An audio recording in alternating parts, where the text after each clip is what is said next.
Most people believe market crashes are where wealth gets destroyed. But if you look closely, that's not really what's happening.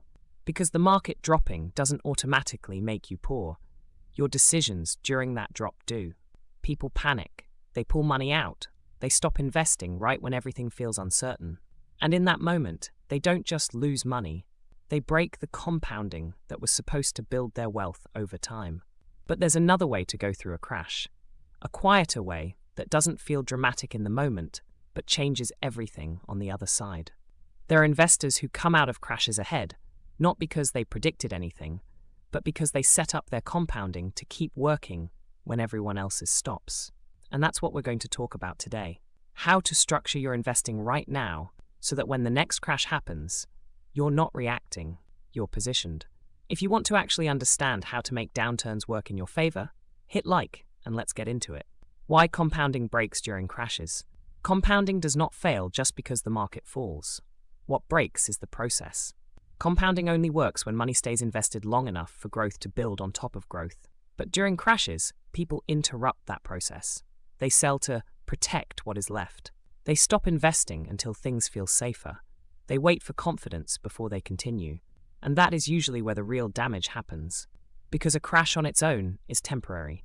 But stepping out of the market, or stopping your contributions at the worst moment, can slow your progress for years. That is the hidden problem.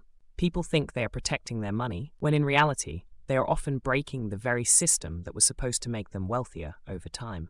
The market falling is painful, but interrupting compounding is what turns that pain into a long-term setback. The hidden advantage inside every crash. A market crash feels like something is being taken away from you, but in reality, what's changing is the price. That's an important shift, because a drop in price is not just a loss event, it's a reset in valuation. The same assets, the same companies, just trading at lower levels. And for someone who is still investing, that changes everything. Lower prices mean every new dollar you put in buys more. More shares, more ownership, more exposure to the eventual recovery. And that directly improves your future returns, even if it doesn't feel like it in the moment. This is the part most people miss. They focus on what their portfolio lost, instead of what their future investments are now gaining. Because when prices fall, compounding doesn't slow down for consistent investors, it quietly becomes more efficient.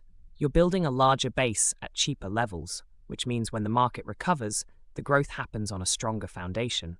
So while crashes look like destruction on the surface, for the prepared investor, they are actually a shift in opportunity. Not comfortable, but incredibly powerful. The strategy: build a system, not a reaction.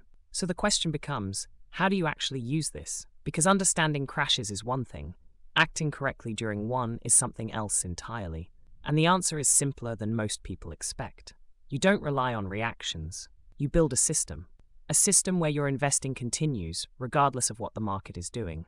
Up, down, uncertain, it doesn't matter. The flow stays the same. Because the moment your strategy depends on how you feel, it's already fragile. Crashes are loud. They come with fear, headlines, and a constant sense that something is wrong. And in that environment, making good decisions consistently is extremely difficult. So instead of trying to be disciplined in the moment, you remove the need to decide at all.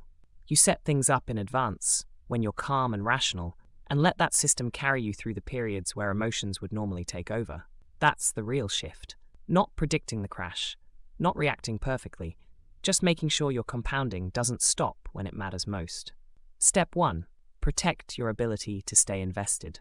The first step has nothing to do with picking investments. It's about making sure you're never forced out of them. Because during a crash, the problem is rarely just the market. It's everything happening around it. Job uncertainty, unexpected expenses, things in real life that suddenly need cash at the worst possible time. And if you don't have a buffer, you don't have a choice. You're forced to sell, not because it's a good decision, but because you need the money. And that's how compounding gets interrupted right when it matters most. This is why having a financial cushion is so important. It gives you breathing room. It separates your day-to-day life from your long-term investments. So even if things get unstable outside, you don't have to touch what's inside your portfolio.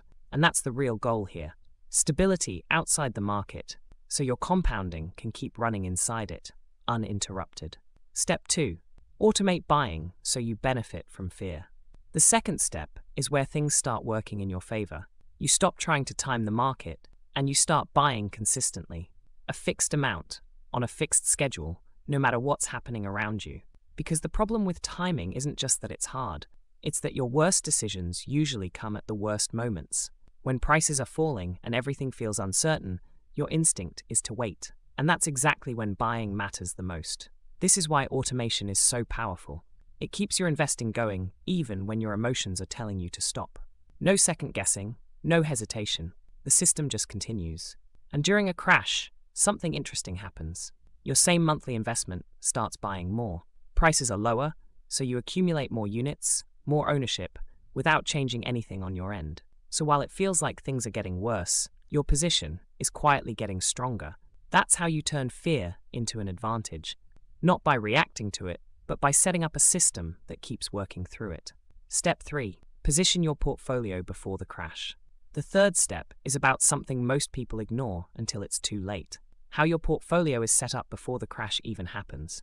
Because once the market starts falling, your options become limited. You're reacting under pressure instead of thinking clearly. And that's why setup matters more than reaction. A well-structured portfolio is built to handle uncertainty, not by avoiding losses completely, but by making sure no single part can drag everything down with it.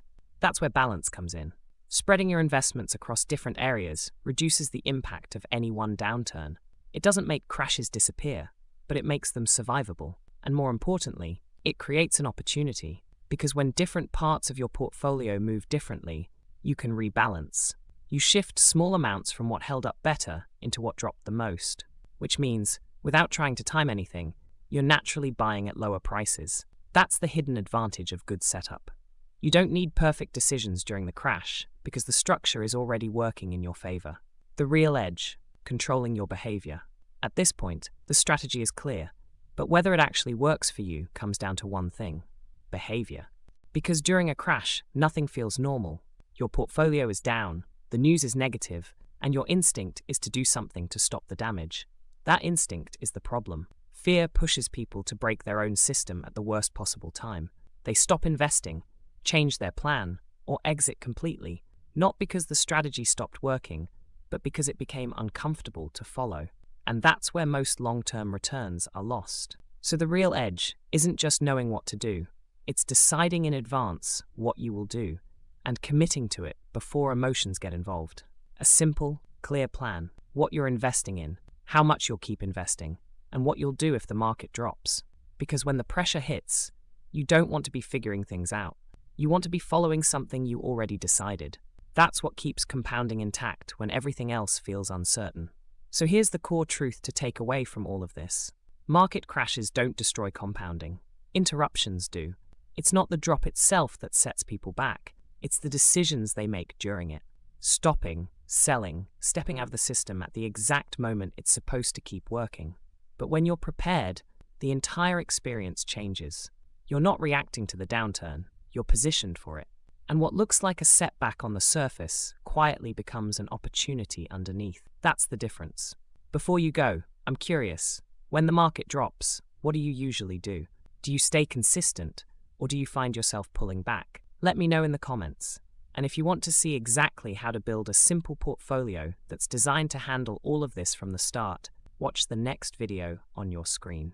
Subscribe if you want more videos that actually make investing clearer, not more complicated.